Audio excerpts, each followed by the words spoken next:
अस्सलाम वालेकुम नाजरीन। मेरा नाम सकीना है। मेरी उम्र 17 साल है। मेरी फैमिली टोटल 4 अफराद पर मुश्तमिल है। मेरे अम्मी अब्बू, मेरा एक भाई और मैं। हमारी फैमिली एक खुशहाल ज़िंदगी गुजार रही थी। मेरे अब्बू बैंक में जॉब करते थे और हमारे पास अच्छा खासा पैसा था। मेरा भाई मेरे से छोटा है और 14 साल का है। मेरा भाई काफ़ी खूबसूरत है और बहुत सी लड़कियां मेरे भाई के ऊपर मरती हैं। मैं भी अपने भाई से बहुत प्यार करती थी। मेरे अम्मी अब्बू दोनों जॉबलेस थे, इसलिए घर में हम बहन भाई ही होते थे। हमने काम वाली रखी हुई थी और वो हमारे घर का कामकाज करती थी। उसका एक बेटा अनवर भी हमारे घर आता रहता था। अनवर की उम्र तकरीबन 15 साल होगी और वो दिखने में काफ़ी खूबसूरत था। हमारी काम वाली का बेटा था। उसके शोहर तो वफात पा गए थे, इसलिए वो हमारे घर में काम काज करके अपने बच्चों को पालती थी। काम वाली का बेटा अनवर जब हमारे घर आता तो मैं उसके साथ काफ़ी गपशप लगाती, क्योंकि वो बहुत ही खूबसूरत था और दिखने में इंतहा का खूबसूरत। मैं उसकी दीवानी हो गई थी और उसके ऊपर नज़र रखने लगी थी।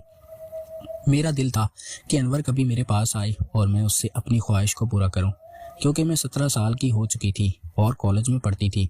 लेकिन आज तक मैंने किसी भी लड़के को लिफ्ट नहीं करवाई थी और ना ही कोई लड़का मेरे पास आया था। इसलिए मेरी ख्वाहिश है अधूरी रह गई थी और मेरा दिल था कि मैं किसी लड़के के साथ वो काम कर लूं जिससे मुझे काफ़ी सुकून मिले। अनवर मेरे पास ही रहता। वो स्कूल जाता था और स्कूल से वापसी पर वो अपनी माँ के पास आ जाता और घर के कामकाज करवाता था, क्योंकि मेरे अम्मी अब्बू अनवर को भी पैसे देते थे। उसकी माँ को अलग तनख्वाह देते थे और अनवर 4 घंटों के पैसे लग लेता था। अनवर हमारे घर में आता और सौदा सलफ लेकर घर के कामकाज में अपनी माँ की हेल्प करता और शाम को दोनों माँ बेटा घर चले जाते थे। मेरे अम्मी अब्बू की ड्यूटी दिन की होती थी और वो सुबह 8 बजे जाते और शाम को 6 बजे ही वापस आते थे। मेरी अम्मी अब्बू के पास गाड़ी थी और वो दोनों जॉब करते थे। मेरे अब्बू बैंक में थे और मेरी अम्मी स्कूल टीचर थी, इसलिए हम भी पढ़ाई में काफ़ी तवज्जो देते थे। लेकिन अब मेरी तवज्जो तो हमारे नौकर अनवर पर रहने लगी थी और मैं उससे प्यार करने लगी थी। लेकिन मेरा कोई हिसाब नहीं लगता था। मैं घर में हम 4 लोग ही होते और अनवर अपनी अम्मी मेरे भाई की मौजूदगी में ही काम करता था। कभी भी वो अकेला नहीं आया था, इसलिए मैं उसे अकेला कहीं लेके जाना चाहती थी और उसे अपनी ख्वाहिश को पूरा करना चाहती थी। एक दिन अनवर मुझे खाना देने आया, क्योंकि मैं कॉलेज से जब वापस आती तो अनवर की माँ, हमारी काम वाली मासी, खाना बनाती, तो अनवर अक्सर मेरे कमरे में खाना देने आ जाता। अनवर मुझे खाना देने आया और मैं खाना खाने लगी। अनवर मेरे पास ही बैठ गया और मेरे से बातें करने लगा। मुझे उसका बात करने का अंदाज बहुत खूबसूरत लग रहा था। गर्मियों के दिन थे, मेरे कमरे में एसी लगा हुआ था और एसी की ठंडक में अनवर थोड़ा आराम करने लगा और मेरे पास बैठा था। वो मेरे से पूछने लगा कि आप कौन सी क्लास में पढ़ती हैं। मैंने उसको बताया कि मैं फर्स्ट ईयर में हूँ और मैंने उसको सब बता दिया था। मैंने उससे घर के मामलात के बारे में पूछा और पूछा कि आप दिन को कहाँ कहाँ जाते हैं। तो वो कहने लगा कि मैडम, मैं आपके कॉलेज में भी सफाई करने जाता हूँ और शाम के वक्त मुझे वहाँ 10 कमरे दिए गए हैं, मैं उनकी सफाई करता हूँ। जब मैंने उससे ये बात सुनी तो मैं खुश हो गई थी और अम्मी अब्बू को घर में बता दिया था कि मैं 4 दिन हॉस्टल में रहूँगी।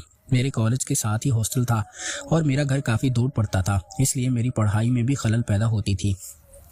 मैंने अम्मी अब्बू को बता दिया था कि मैं 10 दिन हॉस्टल में गुजारना चाहती हूँ। अम्मी अब्बू ने भी इजाज़त दे दी थी और मुझे खर्च वगैरह देकर सामान पैक करके हॉस्टल में छोड़ दिया था। अब मैंने अनवर से राब्ता कर लिया था। वो जिन कमरों की सफाई करता था वो मेरे हॉस्टल के करीब ही थे, क्योंकि हमारा हॉस्टल कॉलेज के अंदर ही था। मैंने अनवर को अपने कॉलेज में बुला लिया था और उससे अपनी ख्वाहिश को पूरा करना चाहा था। मैं उसके करीब जाने लगी थी और वो भी मान गया था, क्योंकि मैं भी इंतहा की खूबसूरत थी और उसे भी इस चीज़ की तलब थी। अनवर मेरे से करने लगा था और मैं उसका साथ देने लगी थी। अनवर ने मुझे काफ़ी सुकून दे दिया था। अब मैं जब भी दिल करता अनवर को अपने हॉस्टल में ले आती और उससे अपनी ख्वाहिश को पूरा कर लेती थी। अम्मी अब्बू इस बात से बिल्कुल अनजान थे कि मैं हॉस्टल में क्या गुल खिला रही हूँ, लेकिन मैं ज़िंदगी का सुकून ले रही थी। नाज़रीन, अगर आपको ये कहानी पसंद आई हो तो हमारी वीडियो को लाइक कर दें। बहुत बहुत शुक्रिया।